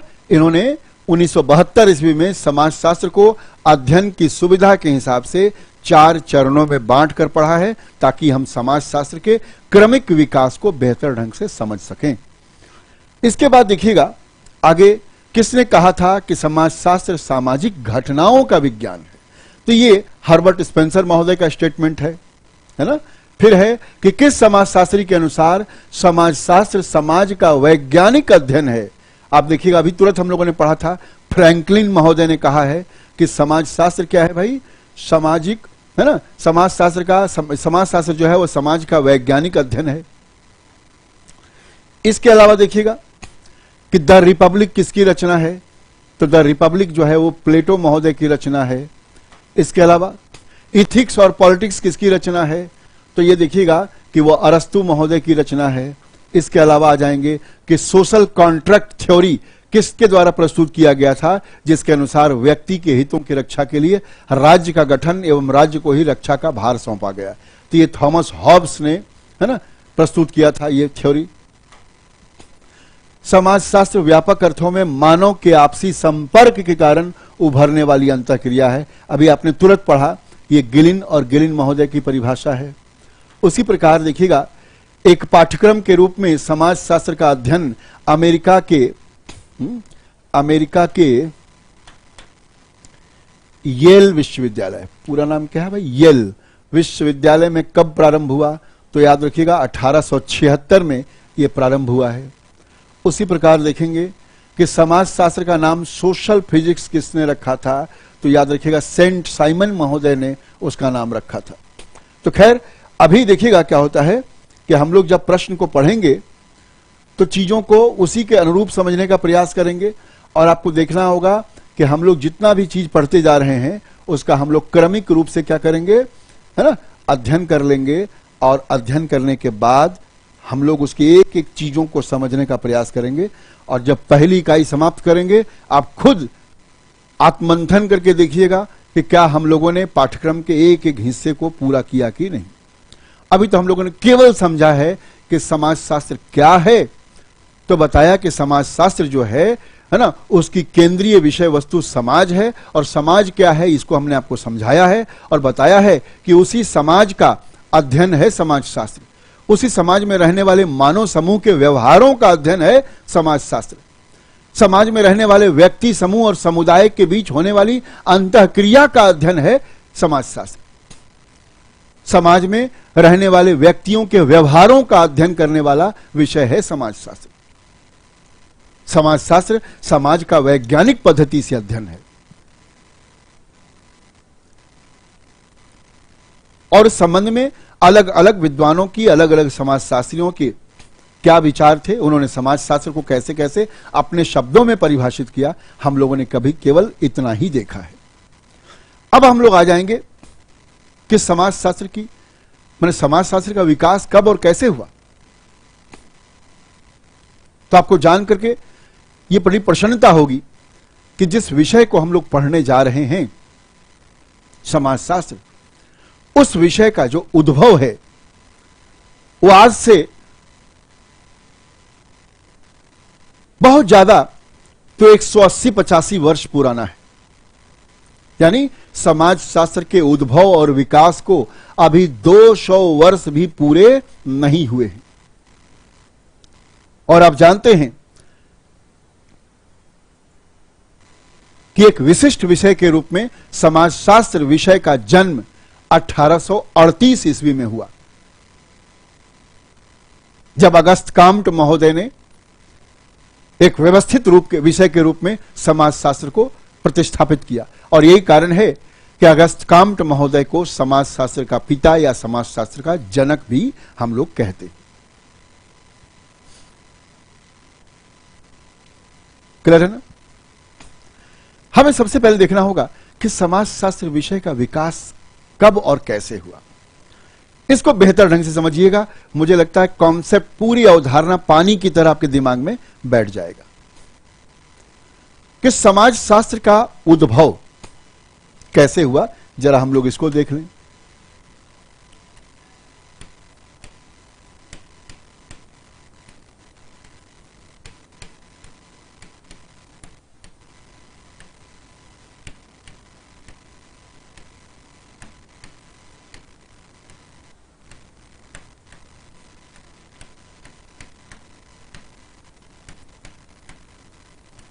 देखिएगा, समाजशास्त्र का जब उद्भव हुआ तो बताया जाता है कि जो समाजशास्त्र का उद्भव हुआ, इसके पीछे 3 कारण मुख्य रूप से उत्तरदायी थे। वो 3 कारण कौन कौन से हैं, जरा उसको अगर हम समझ लेंगे तो समाजशास्त्र का उद्भव कैसे हुआ इसको समझना हमारे लिए आसान हो जाएगा। सबसे पहला और बड़ा महत्वपूर्ण कारण था पुनर्जागरण, जिसको आप अंग्रेजी में रेनेसां कहते हैं। पुनर्जागरण का शाब्दिक अर्थ क्या होता है?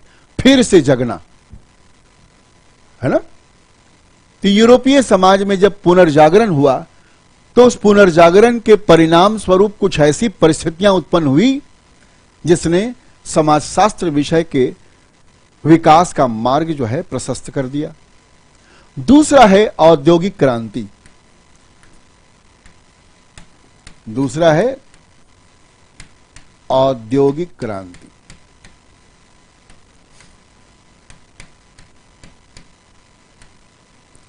और तीसरा बड़ा कारण है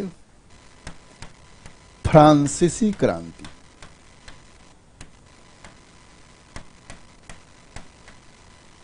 ठीक है ना।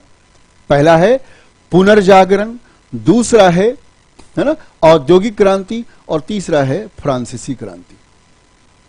आप देखिएगा यूरोप के समाज में 13वीं शताब्दी में, है ना, कब है भाई ये? 13वीं शताब्दी में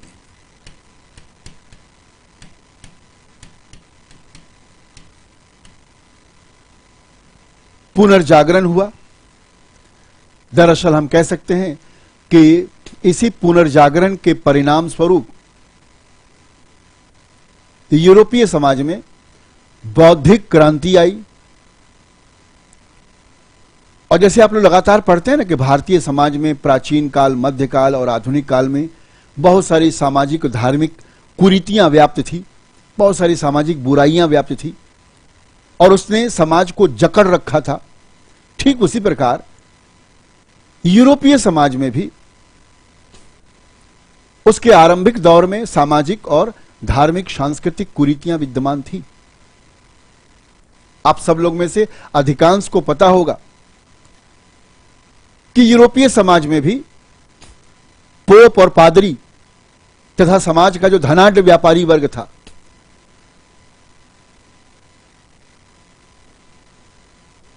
सामंत वर्ग के रूप में जो विख्यात था, उनका अपना एक अनैतिक गठजोड़ था और उस गठजोड़ के माध्यम से वो आम जनता का धार्मिक और आर्थिक शोषण करते थे, उनका मानसिक शोषण करते थे।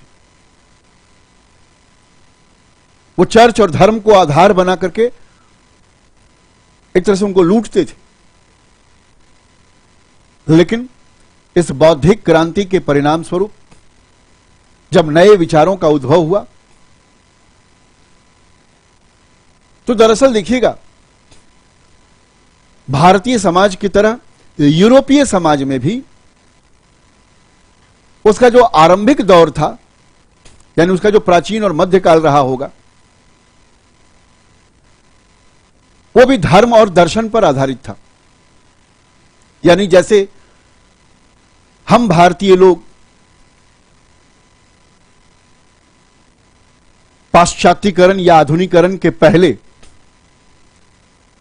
हमारे जीवन में कोई भी घटना घटती थी, चाहे वो सामाजिक घटना हो, आर्थिक हो, राजनीतिक हो, धार्मिक हो, सांस्कृतिक हो, भौगोलिक हो, प्राकृतिक हो, कोई भी घटना घटे जीवन में तो हम उसे ईश्वरीय इच्छा मान लेते थे, उसे ईश्वरीय प्रभाव और प्रकोप मान लेते थे। ठीक उसी प्रकार यूरोपीय समाज में भी एक व्यक्ति के जीवन में किसी भी प्रकार की जब कोई घटना घटती थी, ये पोप और पादरी उसको ईश्वरीय इच्छा, ईश्वर की मर्जी, ईश्वर के क्या है, ईश्वरीय शक्ति का प्रभाव बता करके आम लोगों को गुमराह करते थे, धर्म के नाम पर उनका शोषण करते थे। आम जनता भी पढ़ा लिखा था नहीं, उनका बौद्धिक स्तर निम्न कोटि का था, वो शोषित होते रहे। लेकिन इस पुनर्जागरण ने यूरोपीय समाज को बौद्धिक क्रांति के दौर से गुजरने का अवसर दिया। लोग जागरूक हुए, अब अपने जीवन में घटने वाली घटनाओं को केवल ईश्वरीय इच्छा या उनकी मर्जी के रूप में उनको स्वीकार नहीं किया, बल्कि अब वो समाज में, अपने जीवन में, परिवार में घटने वाली घटनाओं का तार्किक व्याख्या करके, उसके कार्य कारणों को समझ करके अब अपनी समझ को विकसित करने लगा, किसी तथ्यों पर विश्वास करने लगा। तो इस पुनर्जागरण के कारण यूरोपीय समाज में जो एक बौद्धिक जड़ता, ज्ञान का जो अभाव था, वो दूर हुआ और इस पुनर्जागरण ने यूरोपीय समाज को एक जड़वत समाज से विकसित और विकासशील समाज की ओर अग्रसर किया। इसमें जब बौद्धिक परिवर्तन आया तो इस बौद्धिक परिवर्तन ने समाज में लोगों को परिवर्तन के लिए प्रेरित किया और इसका बड़ा सकारात्मक और बेहतर परिणाम निकला कि अब यूरोपीय समाज परिवर्तन के लिए तत्पर दिखाई पड़ने लगा। दूसरा कारण माना जाता है औद्योगिक क्रांति को। आप जानते होंगे, औद्योगिक क्रांति ने केवल यूरोपीय समाज को नहीं, बल्कि औद्योगिक क्रांति ने पूरे वैश्विक समाज को सामाजिक, आर्थिक, राजनीतिक, धार्मिक और सांस्कृतिक रूप से प्रभावित किया है। आप सबको पता होगा, सामंती व्यवस्था पर आधारित जो यूरोपीय समाज था, उसमें अब वर्ग संरचना में परिवर्तन आ रहा था। कठिन परिश्रम करने वाले जो व्यापारी वर्ग थे, वो व्यापार करके अब खूब सारा पैसा कमाने लगे थे। यूरोप के समाज में व्यापारिक क्रांति का भी दौर आया, और उसी व्यापारिक क्रांति के परिणाम स्वरूप जो ढेर सारा संसाधन, ढेर सारा जो पैसा इकट्ठा किया व्यापारियों ने, उसी पैसों से ब्रिटेन के समाज में औद्योगिक क्रांति को पनपने का अवसर मिला और यूरोपीय समाज में औद्योगिक जो क्रांति है उसका प्रस्फुटन होता है। और जैसा आप जानते हैं कि इस औद्योगिक क्रांति ने यूरोपीय समाज की सामाजिक संरचना को ही बदल कर रख दिया।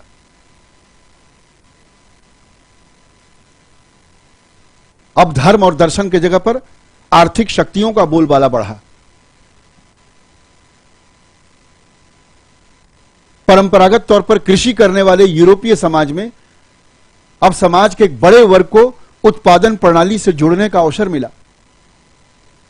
उद्योगों में काम करने वाले, शहरों में निवास करने वाले लोग, जिनको अब अस्थायी तौर पर वेतन मिलने लगा, तो ऐसे अस्थायी वेतन भोगी लोगों का अपना एक अलग समाज विकसित हुआ, जिसने समाज के दूसरे लोगों को भी परिवर्तन के लिए प्रेरित किया।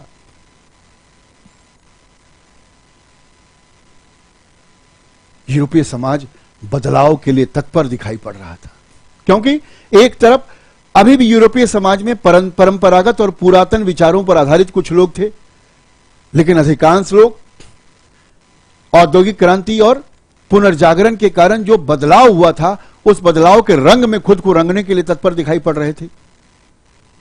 फलस्वरूप यूरोपीय समाज में भी जो परंपरागत पुरातन विचार और आधुनिक विचारों के बीच एक संघर्ष का दौर चल रहा था, एक संक्रमण का दौर चल रहा था, ट्रांजिशन फेज था।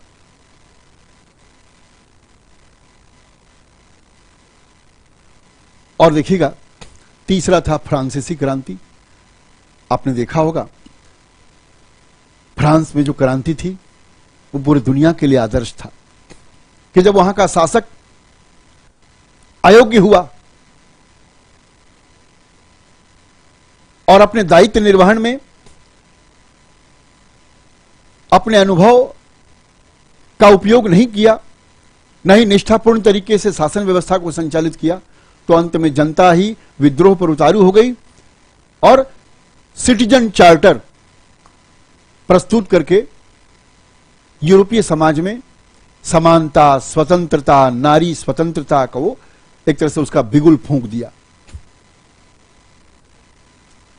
और जब फ्रांसीसी समाज में स्वतंत्रता, समानता और नारी स्वतंत्रता की वकालत हुई, तो फ्रांसीसी समाज तो पहले प्रभावित हुआ, उसके बाद फ्रांस की क्रांति का प्रभाव यूरोप के दूसरे देशों में भी देखने को मिला। कुल मिलाकर के ये तीन ऐसे महत्वपूर्ण कारक हैं जिसने यूरोपीय समाज को परिवर्तन के लिए प्रेरित किया, बाध्य किया, प्रोत्साहित किया।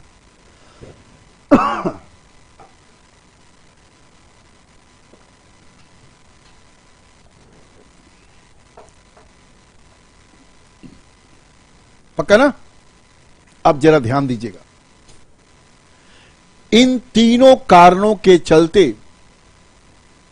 यूरोपीय समाज में ऐसी परिस्थितियां उभरी जिसने यूरोपीय समाज के सामाजिक, आर्थिक, राजनैतिक, धार्मिक और सांस्कृतिक परिस्थितियों को आमूल चूल रूप से परिवर्तित कर दिया। लेकिन यूरोप के समाज में जो आमूलचूल परिवर्तन हुआ था, उस परिवर्तन की व्याख्या और विश्लेषण करने में कोई भी विषय जो उस समय के विषय थे वो सक्षम नहीं हो रहे थे। मानिए आप कह सकते हैं कि समकालीन समय में यूरोप के समाज में जो दूसरे अन्य मानविकी के विषय थे, जैसे इतिहास, राजनीतिक विज्ञान, दर्शन शास्त्र, मनोविज्ञान इत्यादि, उस समय यूरोपीय समाज में जो परिवर्तन हो रहा था या परिवर्तन का दौर चल रहा था, उसकी व्याख्या और विश्लेषण करने में सक्षम नहीं हो रहे थे।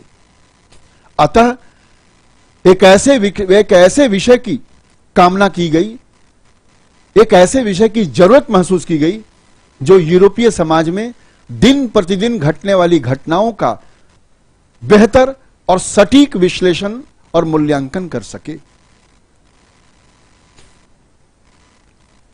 पक्का है ना? फलस्वरूप समाज शास्त्र विषय का जन्म हुआ। लेकिन जरा ध्यान दीजिएगा, जिस समय की हम बात कर रहे हैं, यूरोपीय समाज में औद्योगिक क्रांति का दौर है, यूरोपीय समाज में पुनर्जागरण का दौर है, यूरोपीय समाज में फ्रांसीसी क्रांति के परिणाम स्वरूप सामाजिक, आर्थिक और राजनीतिक व्यवस्था में आमूलचूल परिवर्तन आ चुका है।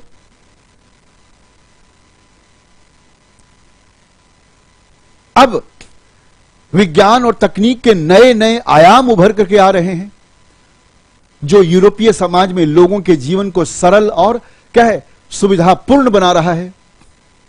फलस्वरूप यूरोपीय समाज के लोग पर आप कह सकते हैं कि इस समय यूरोपीय समाज के लोगों पर अब धर्म और दर्शन का प्रभाव धीरे धीरे कम हो रहा था, बल्कि विज्ञान का प्रभाव ज्यादा हावी होकर के उभर रहा था।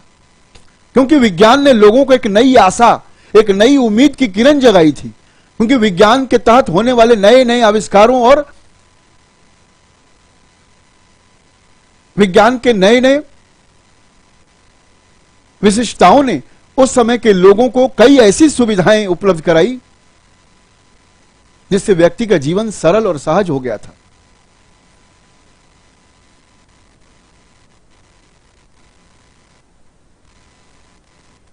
फलस्वरूप अधिकांश लोग विज्ञान की ओर टकटकी लगा के देख रहे थे। विज्ञान से लोगों के विश्वास या विज्ञान के प्रति लोगों का विश्वास और उससे उम्मीदें काफी बढ़ चुकी थी। क्योंकि विज्ञान समाज में आए दिन कुछ नए नए बदलाव कर रहा था। विज्ञान आए दिन समाज में लोगों के जीवन को सुविधापूर्ण बनाने के लिए नए नए आविष्कार और खोज कर रहा था, नई सुविधाएं उपलब्ध करा रहा था। अतः विज्ञान एक नई विषय वस्तु बनकर के उभरा इस समय। और जानते हैं, विज्ञान का इतना प्रभाव उस समय यूरोपीय समाज पर था कि जब समाज शास्त्र का नामकरण किया जाने लगा तो उस पर भी विज्ञान का प्रभाव स्पष्ट रूप से दिखाई पड़ता है। क्योंकि शुरू में समाज शास्त्र का जब नामकरण किया गया तो शुरू में समाज शास्त्र का नाम रखा गया था सोशल फिजिक्स, सामाजिक भौतिकी। तो क्वेश्चन देखिएगा, अब पीजीटी में क्वेश्चन क्या आ जाएगा कि समाज शास्त्र को समाज शास्त्र का नाम सामाजिक भौतिकी किसने रखा था, सोशल फिजिक्स किसने बताया था? ये क्वेश्चन आ जाएगा और आया हुआ ही है। अगर आपके पास क्वेश्चन बैंक होगा आप उठाकर देखिएगा, क्वेश्चन पूछा जाएगा कि समाज शास्त्र का नाम सामाजिक भौतिकी किसने रखा। क्योंकि मैंने बताया ना कि उन दिनों विज्ञान का इतना प्रभाव यूरोपीय समाज पर था कि लोग विषय का नाम भी जब कर रहे थे तो वो विषय का नाम भी विज्ञान से अछूता नहीं रहा और उसका नाम क्या दिया गया, सामाजिक भौतिकी। ध्यान रखिएगा, सामाजिक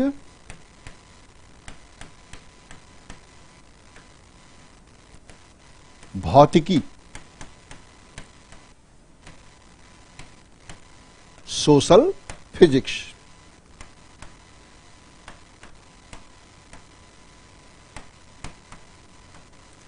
तो ये नाम किसने दिया था, आपसे ये क्वेश्चन पूछा जा सकता है।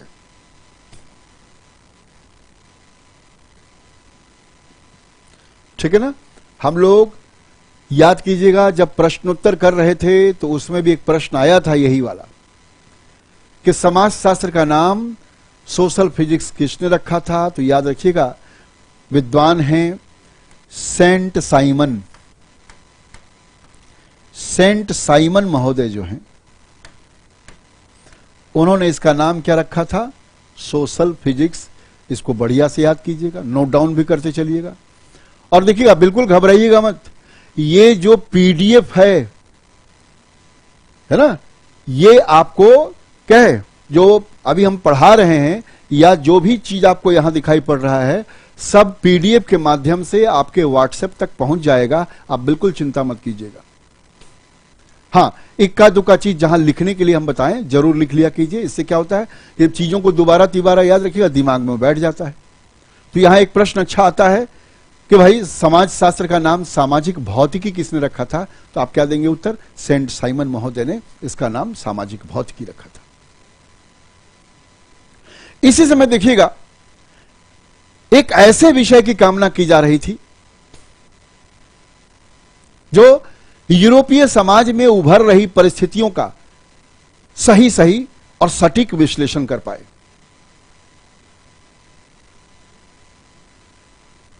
और देखिएगा इसी विषय पर अपना विचार व्यक्त करते हुए विद्वान जेम्स मील ने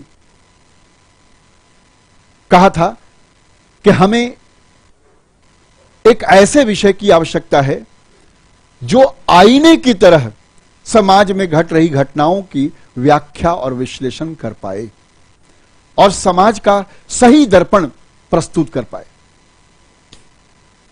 तो क्वेश्चन भी आता है, ध्यान रखिएगा, इसको जरूर से आप लिख लीजिए।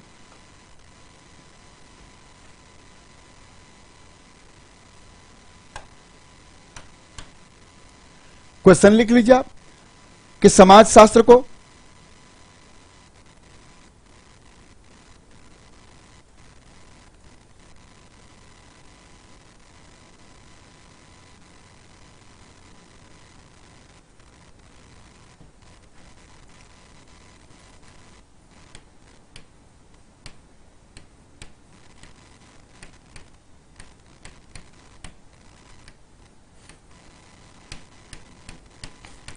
समाज का आईना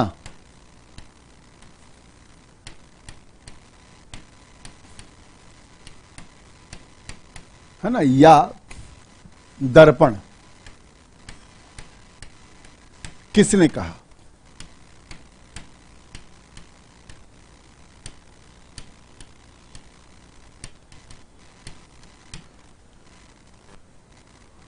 तो मैंने बताया किसने कहा है भाई इसको।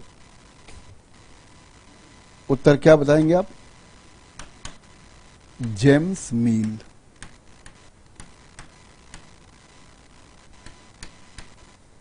ठीक है ना, कि जेम्स मिल महोदय ने कहा कि समाज शास्त्र जो है वो एक दर्पण के समान है ना, जो समाज का सही प्रतिबिंब प्रस्तुत करता है।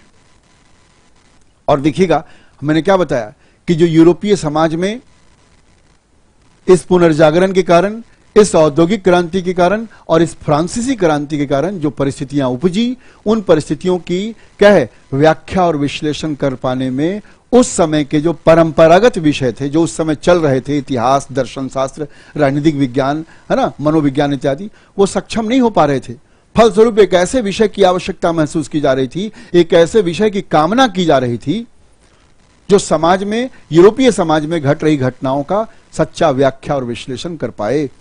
और इसी संदर्भ में जेम्स मील महोदय ने कहा कि एक ऐसे विषय की कामना की जाती है जो समाज का दर्पण हो। और मैंने बताया इसी संदर्भ में जब समाज शास्त्र का नामकरण करने की बारी आई तो विज्ञान का इतना प्रभाव था समाज पर कि विद्वानों का जो दिल दिमाग था वो भी उससे अछूता न रहा, और समाज शास्त्र का जो शुरुआती नामकरण किया गया वो क्या रखा गया था भाई? सोशल फिजिक्स, यानी सामाजिक भौतिकी। लेकिन देखिएगा इस नाम को स्वीकार नहीं किया गया, क्योंकि कहा यह गया कि किसी विषय का नामकरण ऐसे किया जाना चाहिए जिससे उसका नाम लेते ही उस विषय की विषय वस्तु और अंतर वस्तु खुद ब खुद परिलक्षित होने लगे। तब देखिएगा कि अगस्त काम्ट महोदय ने इस विषय का नाम सोशियोलॉजी रखा, जिसको हम हिंदी में क्या कहते हैं? समाज शास्त्र। तो समाज शास्त्र यानी सोशियोलॉजी एक ऐसा नाम है जिसको पढ़ते ही यह लग जाता है कि ये जो विषय है इसके विषय वस्तु क्या है, इसके अंतर्गत क्या पढ़ना है या क्या पढ़ा जाता होगा।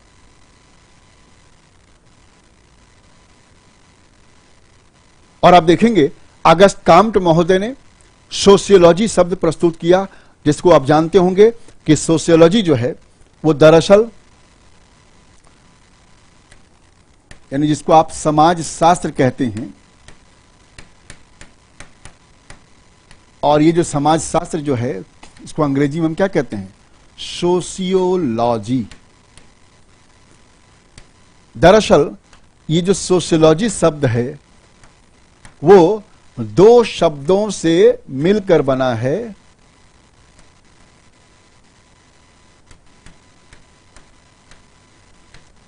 सोशियस और लोगस, है ना? अब ध्यान से मेरी बात को सुनिएगा। ये सोशियस जो है ये लैटिन भाषा का शब्द है और लोगस जो है वो ग्रीक भाषा का शब्द है। क्या बताया? सोशियस जो है दरअसल एक लैटिन भाषा का शब्द है और लोगस जो है वो एक ग्रीक भाषा का शब्द है। इन दोनों को मिला करके तो सोशियस का मतलब क्या होता है? सोशियस जो शब्द है इसका सच्चा अर्थ या सरल अर्थ क्या है? इसको हम कहते हैं ना समाज। सोशियस का अर्थ क्या हो जाएगा भाई? समाज। और लोगस का अर्थ हो गया शास्त्र यानी विज्ञान।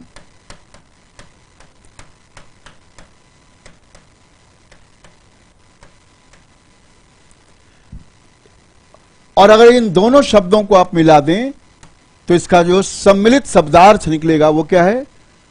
समाज का अध्ययन करने वाला क्या है? विज्ञान। क्लियर है?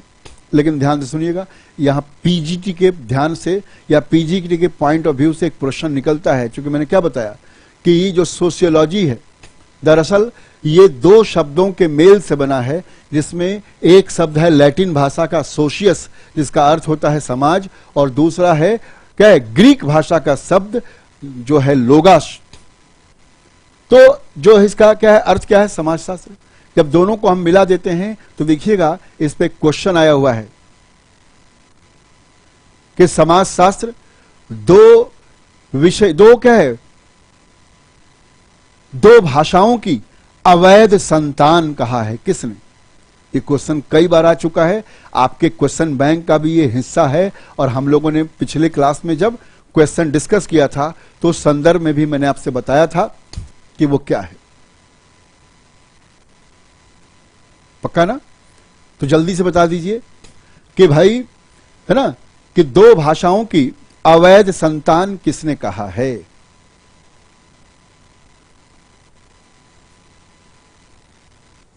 आपको याद होगा हम लोगों ने इस दिन टिक किया था कि समाजशास्त्र को दो भाषाओं की अवैध संतान, कई जगह पर तो और थोड़ा क्या है अभ्रंश शब्द का प्रयोग किया गया, दोगली संतान भी कहा गया।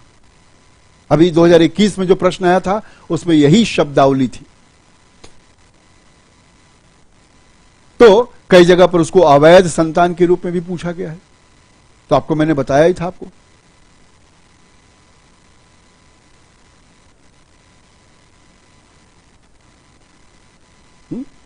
आपको याद होगा जेस मिल मैंने बताया था। और आपको याद रखना पड़ेगा कि दो भाषाओं की अवैध संतान किसने कहा है? समाजशास्त्र को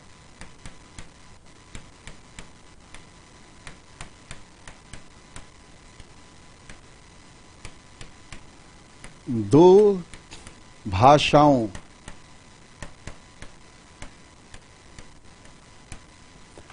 की अवैध संतान किसने कहा है?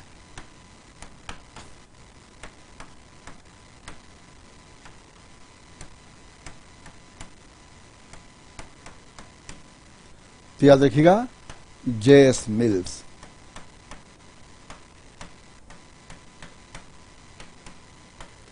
और इसको मैंने आपके पीडीएफ नोट्स में भी शामिल किया है, जिसको हम पीपीटी के माध्यम से दिखा रहे हैं। आप देखिएगा।